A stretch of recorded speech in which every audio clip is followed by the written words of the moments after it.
पुंडलीकवरदा हरी विठ्ठल श्री ज्ञानदेव तुकाराम सद्गुरु समर्थ त्र्यंबकानंद महाराज की जय।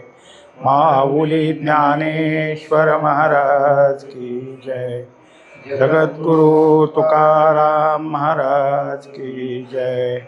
श्री गुरुदेव दत्त।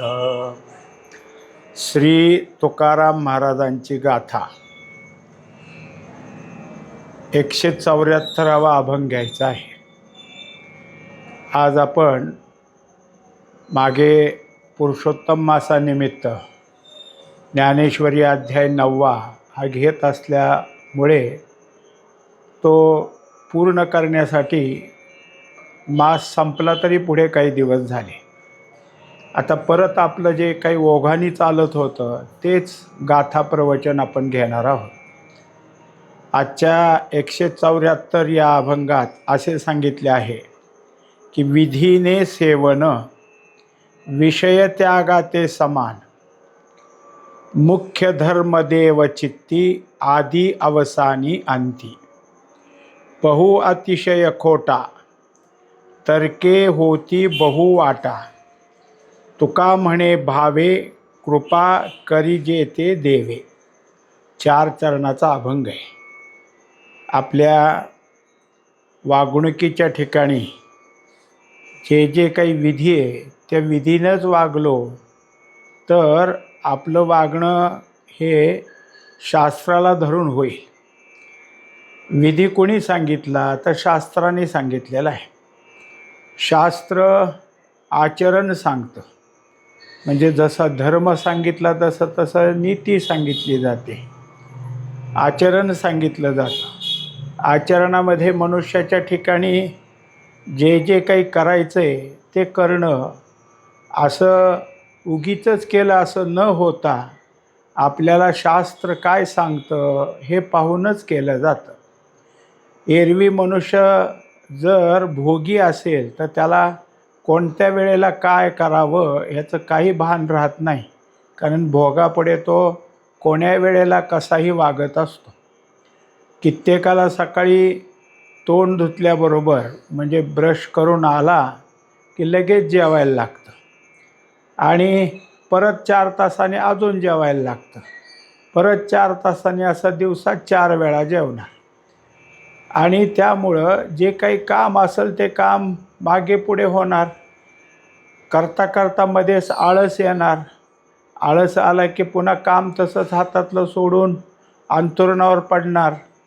हे सगळं कसं झालं तर जसं बेलगामी, लगाम नसल्याला जसं घोडा असतं तसं झालं, बेलगामी। आता त्याच्याकरता काय आहे की काय असावं, काय भोगावं हाच विचार मनात, त्याला त्या विषयाकडंच सगळं चित्त आहे। पण आता जो काही सांगायचं आहे या अभंगामध्ये तो कोण आहे तर विधीने वागणार आहे। विधी काय सांगते तर पहाटे लवकर उठावं, साधारण ब्राह्ममुहूर्त सांगितला आहे। पहाटे 5-5:30ला उठायचं, मुखमार्जन करायचं आणि नामस्मरणाला बसायचं। नामस्मरण झालं म्हणजे काही शारीरिक व्यायाम करायचे आणि मग तिथून जे काय असेल ते दूध किंवा चहा हे घ्यायचं। परत आपलं जे काय असेल मग आंघोळीनंतर देवपूजा, वाचन, बाकीच्या काही गोष्टी परिपाठात आहेत, नित्यनियमात आहेत, त्या सगळ्या पूर्ण करायच्या।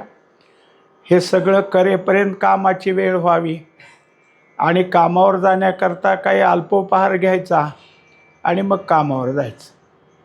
अशा तऱ्हेनं शरीरही आहारामुळं काय आहे की जे काही करायचं आहे त्याच्याकरता तंदुरुस्त राहिलं, उत्साही राहिलं, मनही प्रफुल्लित राहिलं, मनालाही काम करण्याकरता उल्हास निर्माण झाला आणि जेवढं लागतं तेवढंच, शिवाय सकाळचं नामस्मरण, या सगळ्यामुळं मेंदूच्या ठिकाणी म्हणजे बुद्धीच्या ठिकाणी जो जो काही कामाचा उल्हास आहे त्या कामाचा उल्हास असून कामातला उरक होऊ लागला आता या सगळ्यामध्ये महत्त्वाचं काय झालं तर नामस्मरणानं श्वसन व्यवस्थित झालं, ऑक्सिजन सगळ्या रक्तामध्ये वाढत गेला आणि ज्या ऑक्सिजनच्या पेशी आहेत, तांबड्या पेशी, त्यांना त्या ठिकाणी ऑक्सिजनचा पुरवठा झाल्यामुळं त्यांनी त्यांचं कार्य व्यवस्थित चालू ठेवलं.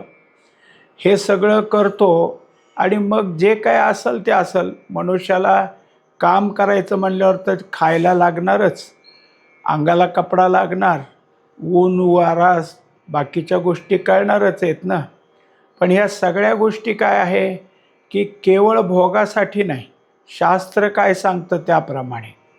त्यामुळं शास्त्राला स्मरण करून जे जे काही केलं जातं, मग पाहणं असो, ऐकणं असो, वास घेणं असो, झालं जे काही अन्नरस खायचा आहे ते असो, हे सगळे जे काही प्रकार आहेत ते इंद्रियांचे, हे सगळे कसे तर शास्त्रनिहाय आहेत. त्यामुळं जरी त्याचं जेवण होत असेल दुपारच्या वेळेला, संध्याकाळच्या वेळेला जेवण होत जरी असलं तरी आहार घेण्याकरता त्यांनी शुद्ध म्हणजे सात्विक आहारच घेतलेला असतो. आणि आहार घेत असताना प्रत्येक घास हा नामस्मरणाने घ्यायचा. त्याच्यामुळं काय होतं की तो एक आहाराचा यज्ञच झाला, म्हणजे तिथेही त्यांनी विधी पाळला. आहार घेत असताना आपल्या ठिकाणी जे काही आहे ते भगवंताचं चिंतन चालत असल्यामुळं उगीचच काहीतरी इकडं तिकडं कोणी आहे, कोण आलं काय, ह्याच्याकडं बोलणं नाही, एकचित्त होऊन आहार घेतला गेला. जेवढी विश्रांती लागती तेवढी विश्रांती घेतली. हे सगळं जर होत असेल तर मग असं सांगितलं आहे अभंगामध्ये की तुम्ही जो विषय सेवन केला, आता विषय म्हणजे काय तर इंद्रिये जे काही मागतात ते, डोळ्याला जे पाहायचं आहे ते आहेच, पण काय पाहावं काय पाहू नये हे शास्त्र जाणत असल्यामुळं तिथं त्या विचार आलाच.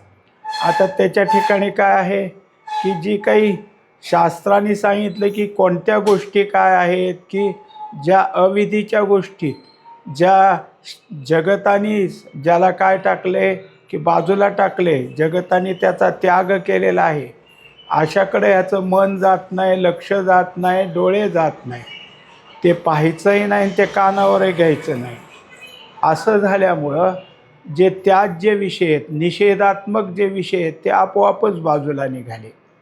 आणि जे सेवन केलं ते सेवन केलं असलं तरी भगवत नामाच्या स्मरणातून केलं असल्यामुळं विषयाचा त्याग आपोआप झाला. विषय भोग झाला तरी विषय त्याग आहे. आता आपण पाहतो की संत महात्मे त्यांचंही सगळं जीवन चाललेलंच असतं ना, त्यांचाही दिनक्रम आहेच, तेही जे काय असेल ते घेतातच.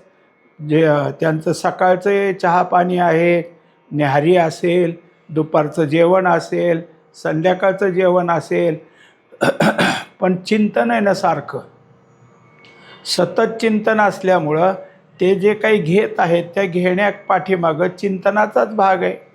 मग हा सगळा विषय जरी त्यापुढे येत असले तरी चिंतन असल्यामुळं विषयाचा त्याग झाला. आपण काय करतो म्हणजे हे दोन्ही गोष्टीची तुलना करायला लागलो म्हणजे विषय भोगताना विषयाचं स्मरण ठेवतो. काय भोगलं, काय डोळ्यावाटं पाहिलं, काय कानाने ऐकलं, कशाचा वास घेतला, आणि ते आज भोगलेला विषय आपल्याला कधी पण आठवणीत राहतो. तसं संतांचं नाही. संत महात्मे किंवा विधी जाणणारे हे तेवढ्यापुरता त्याचा भोग आहे, त्याचं स्मरण ठेवत नाहीत. कधी काय एखाद्याने दुसऱ्या दिवशी जरी विचारले की आज काल काय झालं तुमचं जेवणामध्ये, कोणता कोणता पदार्थ होता, म्हणजे काही आठवणीत नाही. म्हणजे जो विषय भोगून तो लगेच विसरला जातो त्याचं नाव त्याग. त्यागाला का धारण केलं तर स्मरण म्हणजे त्या विषयाचं फल. ज्याने फलच टाकून दिलं त्याने त्याग केला. म्हणजे त्याग आणि संन्यास हे जे काही भगवद्गीतेने सांगितलं आहे त्या दोन गोष्टी इथं पाळल्या गेल्या. विधीनं काय सांगितलं तर कर्तृत्वाचा संन्यास करा आणि फलाचा त्याग करा. मग या दोन्ही गोष्टी इथं आल्या. आता तो विषय त्यागाते समान पहिल्या चरणामध्ये हे सांगितलं. दुसऱ्यात मुख्य धर्म देवचित्ती. आता त्यांच्या ठिकाणी काय आहे की जसं पाहिलं अविधीच्याला काय पाहतो आपण, अविधी फक्त चित्त कशावर आहे, विषयावर आहे. आणि विधीने चाललेले आहेत त्यांचं चित्त कुठं आहे, तर देवाच्या ठिकाणी. देवाच्याबद्दल चिंतन करणं हा धर्म आहे असं त्यांनी ठरवलं. म्हणजे वरच्या चरणात आपण नीतिमत्ता पाहिली, कसं वागतो, विधीला धरून वागतो. आता कसं देवाचं चिंतन करतो, तर धर्माप्रमाणे करतो. धर्म काय आहे, तर धर्माने सांगितले की मनुष्य देह प्राप्त झाल्यानंतर भगवत चिंतनाचंच सगळं काही तिथं दिलेलं आहे. तुकोबाराय सांगतात की दिली इंद्रिये हात पाय कान, डोळे मुख बोलाया वचन, जेणे तू जोडसी नारायण, नासे जीवपण भवरोग. म्हणजेच आपल्याला जे जे काही दिलंय शरीर हे परमार्थाकरताच दिले. यातले सगळे जे काही वरचे कर्मेंद्रिय आहेत, म्हणजे हात आहेत, पाय आहेत, वाचा आहे, या सगळ्याला परमार्थाकरता कसं उपयोगात आणायचं हे सांगितलं आहे. आणि बाकीची गोष्टीसुद्धा आहेतच.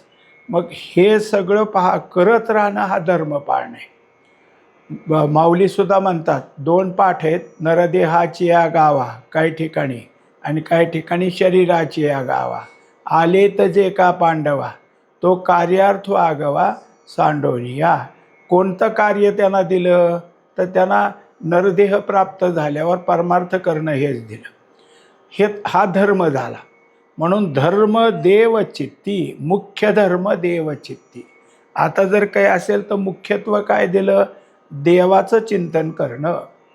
आता याच्यात त्यांनी सांगितलं की मग तो उदरभरणाचं कर्म करत नसेल का, कुणाशी बोलत नसेल का, काही व्यवहार होत नसतील का, मग त्याला सांगितलं मुख्य काय आहे, देवाचं चिंतन. गौण काय आहे, इतर सगळं. मग ज्या गोष्टी गौण आहेत त्या गौण गोष्टीसुद्धा केल्या जातात, पण त्याला महत्त्व नाही ना, गौण आहे. म्हणजे मनुष्य किती भराभरा चालला किंवा सावकाश जरी चालला तर पावलापुढं पावलं टाकत जातो, पण त्याच्याबरोबर हात हलवतो ना.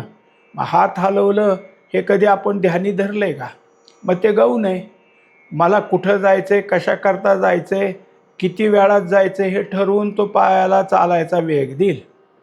पण हात तितकेच जोरात हलविल असं काही नसतं, पण हे त्याचं होतं त्याला म्हणायचं गौण.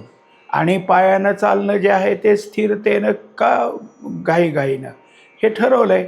मग हे सगळं मनात धरत असताना मुख्य आणि गौण हे जसं आहे तसं आता मुख्य काय आहे, तर मुख्य धर्म देवचित्ती, देवाचं चिंतन करणं, चित्तात देव सतत ठेवणं, हेच चिंतनाची जोडी, हाच लाभ घडोघडी.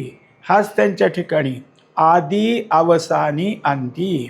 आता कधीपासून एक वेळ अशी ठरवली की सकाळ म्हणजे लवकर, त्याला आदी म्हणलं, म्हणजे सुरुवातीपासून. दुपारला अवसानी धरलं आणि संध्याकाळला अंती धरलं, म्हणजे अंतुरणावर अंग टाकेपर्यंत. सकाळी उठल्यापासून ते संध्याकाळपर्यंत हेच. दुसरी गोष्ट काय धरली, तर सुरुवात, मध्य आणि अंत. हे जसं आपण दिनक्रमाला धरू तसं आयुष्यालाही धरायचं. आयुष्याच्या शेवटीसुद्धा हेच केलं, आयुष्याच्या मध्यात हेच केलं, आणि अंती म्हणजे कदम मरेपर्यंत त्यानं दुसरं काही केलंच नाही. काय केलं मग, मागच्या तुकड्यात जे सांगितलं की मुख्य धर्म, मुख्य धर्मच पाळला सुरुवातीपासून, मुख्य धर्म. आता कित्येक वेळा काय होतं की जीवाच्या ठिकाणी संतांची भेट होणं किंवा त्याचं मुमुक्षुत्व जागं होणं हे भाग्य फार उशिरा येतं. तोपर्यंत त्याचं काहीतरी दुसरंच चाललेलं असतं. मग मात्र त्याला काय आहे, मुमुक्षुत्व जागं झालं, संत भेट झाली आणि परमार्थ सुरू झाला. तिथून आधी धरा, तिथून त्याचा आधी. आता तिथून त्याची झालेली अवसान म्हणजे काय असेल ते मधला भाग ते पण आहे, ते कुठपर्यंत, शेवटपर्यंत. ते परमार्थ जर सुरुवातीला सुरू झाला तरी शेवटपर्यंत परमार्थच करायचा, मध्ये सुरू झाला तरी शेवटपर्यंत परमार्थच करायचा. पण सुरू झाला आणि मध्येच सोडून दिला हे मात्र अजिबातच चालत नाही. हे शास्त्राच्या विरुद्धच आहे. अंती म्हणजे शेवटपर्यंत.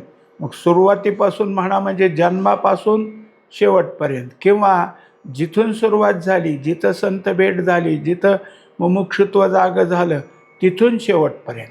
शेवटपर्यंत जे काही असेल तेच ठेवायचं आहे. हेच जर त्या ठिकाणी मुख्य धर्म राहिला तर त्यांनी काय आहे की सगळं विधी पाळलेलं आहे. बहु अतिशय खोटा, तर्के होती बहुवाटा. आता जे जे काही असेल ते अतिशय होणं हे कठीणच असतं किंवा वाईट असतं. का बरं? अतिशयात मनुष्याला काय हाव असते. तो कोणती गोष्ट कशी मिळाली की अजून पाहिजे, मिळाली की अजून पाहिजे. हे सगळं जर कसं असेल तर जितकं आहे ते वाईटपणाचंच आहे. मग कशाचंही असो, संसारात लागला तर संसार म्हणजे संसार, त्याचा आहे अतिशयपणाच. दुसरं परमार्थ जरी असला तरी परमार्थाला सुद्धा एखाद्याने कुठंतरी प्रवचनाची शृंखला चालू आहे असतं कधी कधी पंढरपूरसारख्या ठिकाणी, या मठातला हा वेळ, त्या मठातला तो वेळ, त्या मठातला तो वेळ. मग ह्याने काय करायचं, त्या तासाला तिथं जायचं, तिथलं ऐकायचं की दुसऱ्या मठात जायचं, तिथलं ऐकायचं की तिसऱ्या मठात जायचं. संध्याकाळपर्यंत जिथं जिथं प्रवचनं चालतात आणि त्यांनी जसे असे वेळा ठेवल्यात, दिवस त्यात घालवला. पण झालं असं, हे अतिशय झालं. ह्यातलं कुठंच काय लक्षात राहिलं नाही. एक विषय धरून बसला असता, त्याचं चिंतन केलं असतं तर ते त्याचं काय आहे ठसून राहिलं असतं. ह्याचं थोडं, त्याचं थोडं, त्याचं थोडं ऐकल्यामुळं नेमकं कोणाचं ऐकलं आणि काय विषय झाला ह्याचा काहीच नाही. यालासुद्धा सांगितलं बहु अतिशय. हे जे कराल परमार्थातलं सुद्धा अतिशयता कशाच्या दृष्टीनं, तर इतराच्या दृष्टीनं. कोणतं? अधिक श्रवण. आता दुसरी गोष्ट, अधिक वाचन. वाचनाला सुद्धा ठरलेलं आहे. आपण पहा काय आहे की जसं ज्ञानेश्वरी पारायण असतं आणि ते 4 तासाचं असतं, त्या दिवशी किती अध्याय ठरले याप्रमाणे अध्याय होतात. आणि मग त्या दिवशीचं थांबलं. पुन्हा काय दुपारनंतर समजा सकाळी 8ला बसला, 12पर्यंत संपलं. नंतर काय वेळ नव्हता का? नंतर त्यांनी बसावं ना वाचायला. पण तसं नाही सांगितलं, ठरलेलेच अध्याय दिले. मग त्यानं काय झालं, 7 दिवसात तुमचे अध्याय कसे किती आहेत ते एकदम मोजमाप ठेवलं. काहींनी 3 दिवसाचं केलं. मग 3 दिवसात त्याला 900 ओव्या रोज घेतल्यामुळं त्यांनी काय करत गेला की भराभरा 3000 ओव्या रोज घेतल्या. त्यामुळं त्यांनी उरकत गेला. आता त्याचं वाचन पहिल्या वाचकापेक्षा घाईत झालं. त्यामुळं त्याला कुठं वाचलं आणि किती वाचलं ह्याचं काही नाही. त्याच्यापेक्षा एकनाथी भागवत, त्याच्या ओव्या मोठ्या मोठ्या आहेत, अक्षरं जास्त जास्त आहेत एका एका तुकड्यात. हे तर तुम्हाला दिवसाकाठी जेवढं वाचन दिलं आहे तेवढं वाचणं म्हणजे पुन्हा वाचतोय का न वाचतोय हे सुद्धा कळत नाही, इतकं डोकं भनभनून जातं. हे सगळं अतिशय आहे. त्यामुळं तुम्हाला जेवढं झेपल, जेवढं तुमच्या चिंतनात राहील तेवढं करा. आता त्याच्या पुढं सांगितलं की तर्के होती बहुवाटा. मग आता अनेक प्रकारचे तर्क असतात, तर्क काही एक नाही. आणि तर्क धारण करणारी बुद्धीसुद्धा एक नाही. तिच्या ठिकाणी सुद्धा काय होतं, हे करू का ते करू, हे करू का ते करू. मग ह्याचा तर्क, त्याचा तर्क.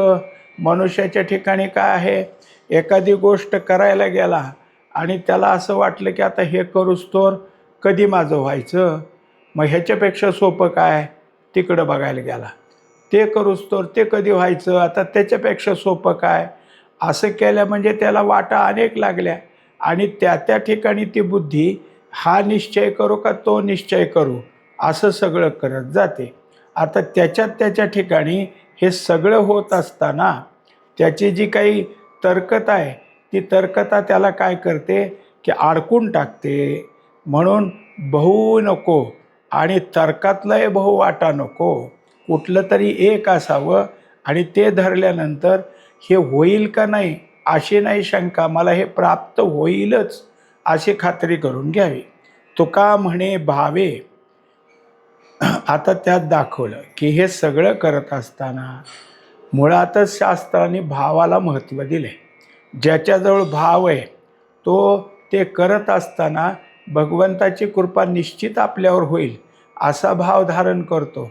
भावामुळं खात्री होत असते, भावामुळं निश्चय होत असतो आणि निश्चयानं काय होतं, निश्चयाचे बळ तुका म्हणे तुझेची फळं. निश्चय त्यामुळं होत जायला की कृपा करी जे ते देवे. मग मात्र देवाची कृपा होऊ शकते. कृपा करण्याकरता आपण निश्चय करून राहिलं तरच आहे. मग जसं तिसऱ्या चरणामध्ये आपण पाहिलं की बहु अतिशय खोटा तर्के होती बहु वाटा. हे सगळं कसं झालं तर कृपा ह्याच्यामुळं होणार नाही. आणि एका पद्धतीनं तुम्ही चालत असाल, एकच जर तिथं धारणा झाली तर देवाची कृपा निश्चित होते. म्हणजेच आपल्याला जे साध्य प्राप्त करायचं आहे त्या साध्यापर्यंत आपण जातो.